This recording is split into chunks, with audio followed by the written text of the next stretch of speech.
Cricket ಜಗತ್ತಿನ interesting ಸುದ್ದಿಗಳನ್ನು quick ಆಗಿ ಹೇಳ್ತೇನೆ ಕ್ರಿಕೆಟ್ ರೌಂಡ್ ಅಪ್ ನಲ್ಲಿ. ನಾನು ಶಾಂತಾ. ನೀವು ಸುದ್ದಿಯನ್ನದ ಸಬ್ಸ್ಕ್ರೈಬರ್ ಆಗೋದಕ್ಕೆ ಮರಿಬೇಡಿ. ಕ್ರಿಕೆಟ್ ಪ್ರೇಮಿಗಳಿಗೆ ಇವತ್ತು ಮತ್ತೊಂದು ಗುಡ್ ನ್ಯೂಸ್. ಇಂದು ಕ್ರಿಕೆಟ್ ದೇವರ ಆಟ ನೋಡುವ ಅದೃಷ್ಟ ಸಿಗಲಿದೆ. ರಾತ್ರಿ 7:30ಕ್ಕೆ ಕ್ರಿಕೆಟ್ ದೇವರು ಸಚಿನ್ ತೆಂಡೂಲ್ಕರ್ ಮೈದಾನಕ್ಕಿಳಿಯಲಿದ್ದಾರೆ. ಅದು ಕೂಡ ನಾಯಕನ ಖದರ್ನಲ್ಲಿ ಎಂಟ್ರಿ ಕೊಡಲಿದ್ದಾರೆ ಸಚಿನ್. ಇಂಡಿಯಾ ಮಾಸ್ಟರ್ಸ್ ಟೀಮ್ನ ಕ್ಯಾಪ್ಟನ್ ಆಗಿರುವಂತಹ ಸಚಿನ್ ಕಣಕ್ಕಿಳಿದ್ರೆ ಯುವಿ, ಸುರೇಶ್ ರೈನಾ, ಪಠಾಣ್ ಬ್ರದರ್ಸ್ ಕೂಡ ಟೀಮ್ನಲ್ಲಿದ್ದಾರೆ. ಮಾಸ್ಟರ್ ಬ್ಲಾಸ್ಟರ್ ಸಚಿನ್ ತೆಂಡೂಲ್ಕರ್ ಹಾಗೆ ಯುವರಾಜ್ ಸಿಂಗ್ ಸೇರಿದಂತೆ ಲೆಜೆಂಡರಿ ಕ್ರಿಕೆಟ್ ಹೀರೋಗಳು ಇವತ್ತು ಇಂಟರ್ನ್ಯಾಷನಲ್ ಮಾಸ್ಟರ್ಸ್ ಲೀಗ್ ಟೂರ್ನಿಗಾಗಿ ಕಣಕ್ಕಿಳಿಯಲಿದ್ದಾರೆ. T20 ಕ್ರಿಕೆಟ್ ಟೂರ್ನಿಯಲ್ಲಿ ಇವತ್ತು ಇಂಡಿಯಾ ಮಾಸ್ಟರ್ಸ್ ಮತ್ತು ಶ್ರೀಲಂಕಾ ಮಾಸ್ಟರ್ಸ್ ತಂಡ ಮುಖಾಮುಖಿಯಾಗಲಿವೆ. ಈ ಟೂರ್ನಿಯಲ್ಲಿ England, Sri Lanka, Australia, West Indies, ದಕ್ಷಿಣ ಆಫ್ರಿಕಾ ತಂಡಗಳು ಭಾಗವಹಿಸಲಿವೆ. ಟೀಂ ಇಂಡಿಯಾದ ಮಾಜಿ ನಾಯಕ ಸೌರವ್ ಗಂಗೂಲಿ, KL ರಾಹುಲ್ ಮತ್ತು ರಿಷಬ್ ಪಂತ್ ಬಗ್ಗೆ ಮಾತನಾಡಿದ್ದಾರೆ.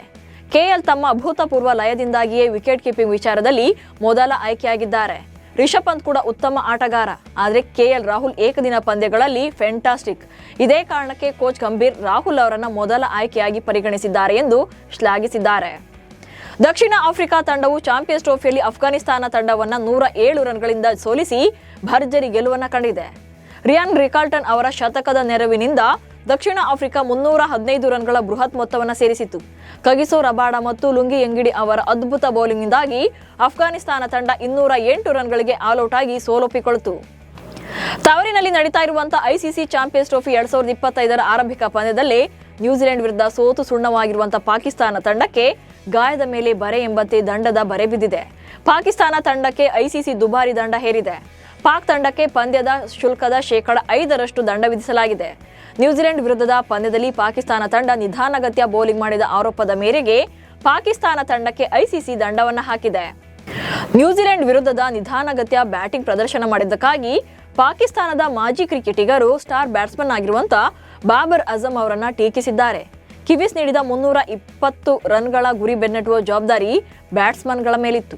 ಆದರೆ ಬಾಬರ್ 81 ಎಸೆತಗಳಲ್ಲಿ ಅರ್ಧ ಶತಕ, 90 ಎಸೆತಗಳಲ್ಲಿ ಕೇವಲ 64 ರನ್ಗಳನ್ನು ಗಳಿಸಿದ್ರು. ಅವರ ಈ ಬ್ಯಾಟಿಂಗ್ ನೋಡಿ ದೇಶ ಮೊದಲೋ ಅಥವಾ ಬಾಬರ್ ಅಜಮ್ ಮೊದಲೋ ಯಾರಾದರೂ ಅವರನ್ನ ಕೇಳಬೇಕು ಎಂದಿದ್ದಾರೆ. ಈ ರೀತಿ ಮಾಡೋದು ದೇಶದ್ರೋಹ ಅಂತ ಮಾಜಿ ಕ್ರಿಕೆಟಿಗರು ಕಿಡಿಕಾರಿದ್ದಾರೆ. ರಣಜಿ ಟೂರ್ನಿಯ ಫೈನಲ್ಗೆ ವಿದರ್ಭ ತಂಡ ಎಂಟ್ರಿ ಕೊಟ್ಟಿದೆ. ಸೆಮಿಫೈನಲ್ನಲ್ಲಿ ವಿದರ್ಭ ತಂಡವು ಮುಂಬೈ ತಂಡವನ್ನು 80 ರನ್ಗಳಿಂದ ಸೋಲಿಸಿದೆ. ವಿದರ್ಭ ತಂಡ ನೀಡಿದ 406 ರನ್ಗಳ ಬೃಹತ್ ಗುರಿಯನ್ನು ಬೆನ್ನಟ್ಟಿದಂತ ಮುಂಬೈ 325 ರನ್ಗಳಿಗೆ ಆಲ್ಔಟ್ ಆಗುವ ಮೂಲಕ ಸೋಲೊಪ್ಪಿಕೊಳ್ತು. ಕಳೆದ ಋತುವಿನ ಫೈನಲ್ನಲ್ಲಿ ಮುಂಬೈ ವಿರುದ್ಧದ ಸೋಲಿಗೆ ವಿದರ್ಭ ಈ ಋತುವಿನ ಸೆಮಿಫೈನಲ್ನಲ್ಲಿ ಸೇಡು ತೀರಿಸಿಕೊಂಡಿದೆ. ಮುಂಬೈ ತಂಡ ವಿದರ್ಭ ಮುಂದೆ ಸೋಲೊಪ್ಪಿಕೊಳ್ಳೋಕೆ ಪ್ರಮುಖ ಕಾರಣವೇ ಸ್ಟಾರ್ ಬ್ಯಾಟರ್ಗಳು ಕೈಕೊಟ್ಟಿರೋದು. ಹಾಗೆ ನೋಡಿದ್ರೆ ವಿದರ್ಭ ಟೀಮ್ಗಿಂತ ಮುಂಬೈ ತಂಡವೇ ಸ್ಟ್ರಾಂಗ್ ಇತ್ತು. ಆದರೆ 8ನೇ ಕ್ರಮಾಂಕದಲ್ಲಿ ಬ್ಯಾಟಿಂಗ್ ಮಾಡಿದಂತ ಶಾರ್ದುಲ್ ಠಾಕೂರ್ 66 ರನ್ಗಳ ಮೂಲಕ ಅರ್ಧ ಶತಕ ಗಳಿಸಿ ತಂಡದ ಗರಿಷ್ಠ ಸ್ಕೋರರ್ ಎನಿಸಿಕೊಂಡಿದ್ದು ಬಿಟ್ರೆ ಸ್ಟಾರ್ ಬ್ಯಾಟ್ಸ್ಮನ್ಗಳು ಲೋ ಸ್ಕೋರ್ ಗಳಿಸಿದ್ದು ಸೋಲಿಗೆ ಕಾರಣ ಆಯಿತು. ಅಜಿಂಕ್ಯ ರಹಾನೆ 12, ಶಿವಮ್ ದುಬೆ 12 ಮತ್ತು ಸೂರ್ಯಕುಮಾರ್ ಯಾದವ್ ಕೇವಲ 23 ರನ್ ಗಳಿಸಿದರು. ಬೆಂಗಳೂರಿನ ನ್ಯಾಷನಲ್ ಕ್ರಿಕೆಟ್ ಅಕಾಡೆಮಿಯಿಂದ ಬುಮ್ರಾ ಫ್ಯಾನ್ಸ್ಗೆ ಸಿಹಿ ಸುದ್ದಿ ಸಿಕ್ಕಿದೆ.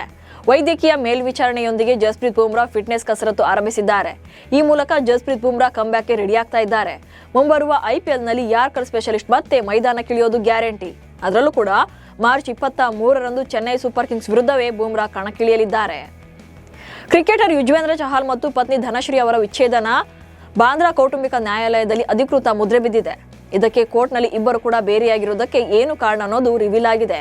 ಕಳೆದ 18 ತಿಂಗಳುಗಳಿಂದ ನಾವು ಬೇರೆಯಾಗಿ ವಾಸ ಮಾಡ್ತಿದ್ದೇವೆ ಎಂದು ಚಹಲ್ ಮತ್ತು ಧನಶ್ರೀ ನ್ಯಾಯಾಲಯಕ್ಕೆ ತಿಳಿಸಿದ್ದಾರೆ.